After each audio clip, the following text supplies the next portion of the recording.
আসসালামু আলাইকুম। Cooking and travelling with জান্নাতুল চ্যানেলে আপনাদের সবাইকে স্বাগতম। আমি জান্নাতুল আপনাদের জন্য নতুন একটি রেসিপি নিয়ে হাজির হয়েছি। আশা করি আপনাদের রেসিপিটি খুবই ভালো লাগবে। আজকে আমি বাসায় দুপুরে রুই মাছ বোনা করেছিলাম। ভাবলাম আপনাদের সাথে রেসিপিটি শেয়ার করি। আমার রেসিপি যদি আপনাদের ভালো লাগে না টেনে আমার পুরো ভিডিওর সাথেই থাকবেন। প্রথমে আমি চুলা অন করে একটি কড়াই বসিয়ে নিয়েছি। কড়াই গরম হয়ে আসলে তাতে দিয়ে দিব তেল। এখানে আমি তেল নিয়েছি প্রায় 2 টেবিল চামচের মতো। তেল ভালোভাবে গরম হয়ে আসলে দিয়ে দিব আগে থেকে ম্যারিনেট করে রাখা রুই মাছ। এখানে আমি সামান্য হলুদ এবং লবণ দিয়ে রুই মাছগুলোকে 10 থেকে 15 মিনিটের মতো ম্যারিনেট করে রেখেছিলাম।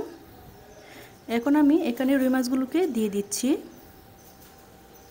রুই মাছগুলো তেলে দিয়ে ভেজে নেব 3 থেকে 4 মিনিটের মতো। 3-4 মিনিট পর আমি এগুলোকে উল্টিয়ে দিচ্ছি। অনেক অঞ্চলেই মাছ ভেজে রান্না করে না, সরাসরি কাঁচাই রান্না করে ফেলে। অঞ্চল ভেদে রান্নাও ভিন্ন রকম হয়ে থাকে, তবে আমি ভেজে রান্না করি, এতে করে মাছগুলো খেতে অত্যন্ত ভালো লাগে।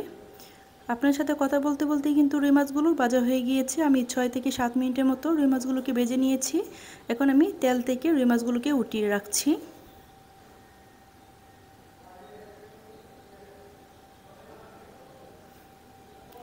সেম তেলে আমি রুই মাছগুলোর জন্য মশলা তৈরি করে নিব। তার জন্য এখানে আমি পেঁয়াজ কুচি দিয়ে দিয়েছি 1 কাপের মতো। এখানে আমি পেঁয়াজ কুচি পরিমাণটা একটু বেশি নিয়েছি। যে কোনো মাছের বোনাতে কিন্তু পেঁয়াজের পরিমাণটা একটু বেশি দিতে হয়। পেঁয়াজগুলোকে আমি ব্রাউন করে ভেজে নিব।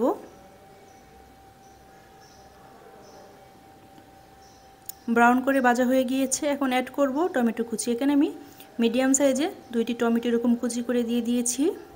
টমেটোগুলোকেও পেঁয়াজের সাথে হালকা ভেজে নিব।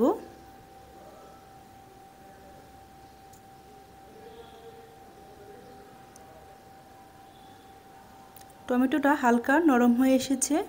এখন আমি এখানে সামান্য পানি অ্যাড করব, যাতে করে পেঁয়াজ এবং টমেটোটা পুড়ে না যায়।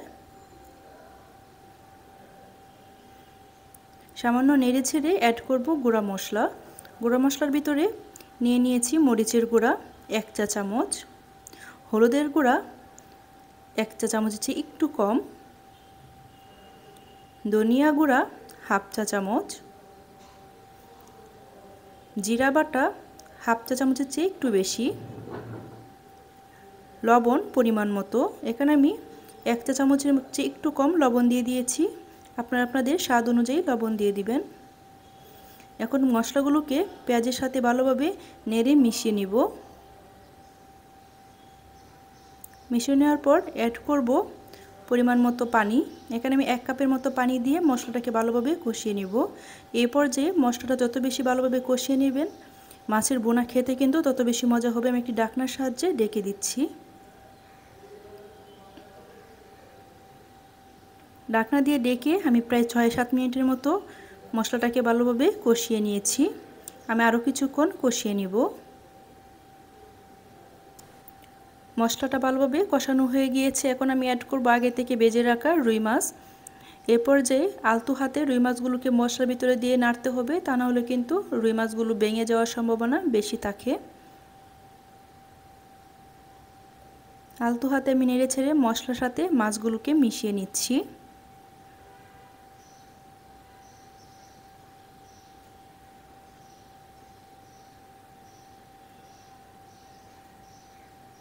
মশলাতে মেশানো হয়ে গিয়েছে। এখন অ্যাড করব পরিমাণ মতো পানি। এখানে আমি 1 কাপের মতো পানি অ্যাড করছি। বেশি পরিমাণে পানি অ্যাড করব না, যেহেতু রুই মাছগুলো আগে থেকে ভেজে নেওয়া, তাই বেশি পরিমাণে পানি অ্যাড করার দরকার নেই। এখন আমি ঢাকনা দিয়ে ঢেকে দিচ্ছি।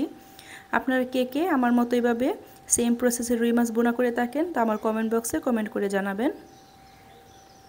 আপনারা যারা আমার ভিডিও দেখেন, আমার ভিডিও পছন্দ করেন, কিন্তু এখন আমার চ্যানেলটিকে সাবস্ক্রাইব করেননি, তাদেরকে আমার চ্যানেলটিকে সাবস্ক্রাইব করার অনুরোধ রইল। অবশ্যই আমার চ্যানেলটিকে সাবস্ক্রাইব করে অল বাটনে ক্লিক করে রাখবেন নতুন নতুন রেসিপি পাওয়ার জন্য। আর যারা অলরেডি আমার চ্যানেলটিকে সাবস্ক্রাইব করে দিয়েছেন তাদেরকে অসংখ্য অসংখ্য ধন্যবাদ। এই পর্যায়ে অ্যাড করব কাঁচামরিচ। এখানে আমি আস্ত 4টি কাঁচামরিচ অ্যাড করছি। আপনারা যদি রুই মাছের বোনাতে বেশি স্পাইসি খেতে পছন্দ করেন, তাহলে আপনারা কাঁচামরিচগুলোকে ফালি করে দিবেন। সামান্য কিছুক্ষণ ডেকে রাখার পর অ্যাড করব ধনিয়া পাতা কুচি। অনেকে ধনিয়া পাতার ফ্লেভারটা পছন্দ করেন না, তারা কিন্তু ধনিয়া পাতাটা স্কিপ করতে পারেন। ধনিয়া পাতা ছাড়াও রুই মাছের বোনাটা খেতে অত্যন্ত মজা হয়ে থাকে।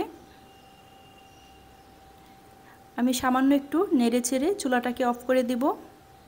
আপনারা কে কে আমার মতো এভাবে রুই মাছ বোনা করে খেয়ে থাকেন তা অবশ্যই আমার কমেন্ট বক্সে কমেন্ট করে জানাবেন। এই রুই মাছের বোনা কিন্তু গরম গরম ভাতের সাথে খেতে অত্যন্ত মজা হয়ে থাকে। আপনারা অবশ্যই আমার রেসিপি ফলো করে এভাবে রুই মাছ রান্না করে খেয়ে দেখবেন। আপনাদের কাছে যদি আমার রান্না ভালো লাগে তাহলে আপনারা অবশ্যই আমার কমেন্ট বক্সে কমেন্ট করে জানাবেন। আমার রেসিপি যদি ভালো লাগে অবশ্যই কমেন্ট করে লাইক শেয়ার করে দিবেন। আপনাদের কমেন্ট কিন্তু আমার পরবর্তী ভিডিও বানাতে অনেক উৎসাহিত করে। আপনাদেরকে আমি রুই মাছ উঠিয়ে দেখিয়েছি কতটা সুন্দর হয়েছে। আমি নিজে রান্না করেছি বলে বলছি না, খেতেও কিন্তু অত্যন্ত মজা হয়ে থাকে। অবশ্যই আপনার বাসায় ট্রাই করবেন। আল্লাহ হাফেজ।